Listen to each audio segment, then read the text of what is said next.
lagi mong kasama tuwing alas 6. Ang nag-iisa, sexy.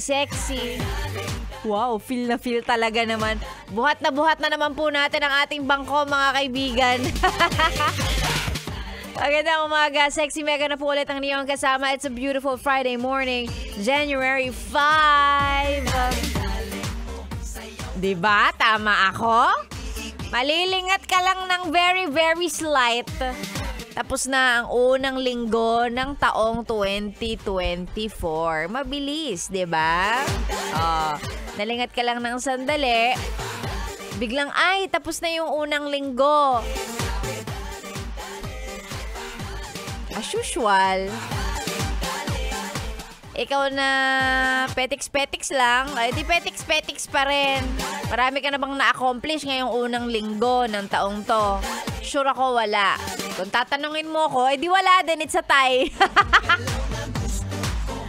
Alam mo yun, yung laging may ganong pressure. Hindi ko alam kung ako lang ba ang nakaka-feel nung ganito. Yung laging merong pressure na at least dapat marami tayong ma-accomplish sa unang buwan pa lang ng taon na to. Kasi, diba, usually ganun nag-set ka ng mga kung ano-anong resolutions and goals and everything. Tapos parang may pressure na, sige nga, kailangan magawa natin to, mapagbigyan o mapagtuunan natin ng pansin yung mga ganitong bagay.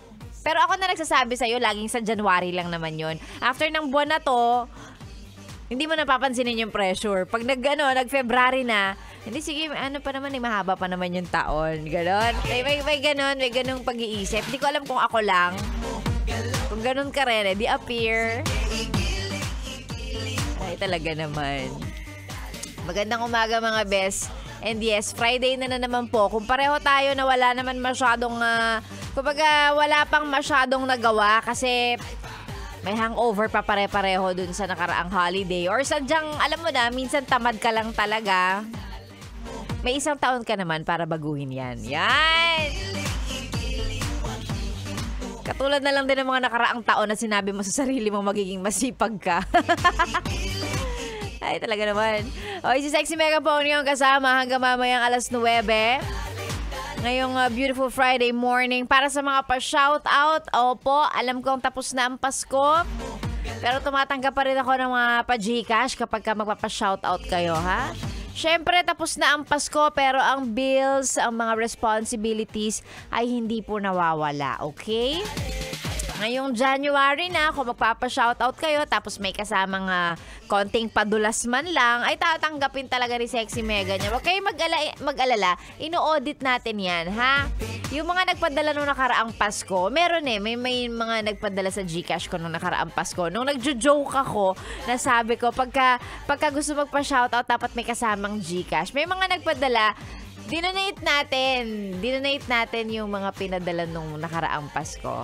Oh, di ba? Ang bait ko. Nakakainis. May kasamang may kasamang pagbubuhat ng bangko. Di totoo talaga.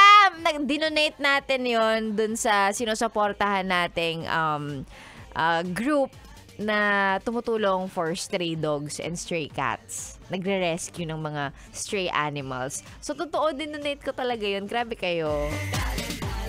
Yan. O, diba? So, again, sa mga magpapa-shoutout, shoutout for a cause pala to. Sa mga magpapa-shoutout dyan, tapos may papadala kayo, ganon. Okay lang. Alam mo, gustong-gusto ni Sexy Mega yan. Pero yeah, yung mga pa-shoutout mo i-send sa ating Facebook page. Yes, The Best Manila, or sa page ko, Sexy Megan. Mag-live tayo mamaya. Pag hindi ko nakalimutan. Totoo naman, nakakalimutan ko kasi minsan. Pagpasensyahan nyo na, matanda na eh. Buoy namin. Ang dami ko lang iniisip. Bakit pag ikaw ba? Ikaw ba? Palibasa wala ka masyadong iniisip. Ha? Ako, madami. Kaya minsan nakakalimutan ko. Mamaya, magla-live tayo. Paalala nyo sa akin. Si Sexy Mega po ang niyong kasama all the way until 9 a.m. Ngayong beautiful Friday morning, January 5. Dito lang sa stasyon nakakayang nakaka-fresh. Ako po ang niyong ka-sexy time. Every 6 to 9, Sexy Mega. Dito lang yan sa 101.1. Yes! the best. Good morning. Did I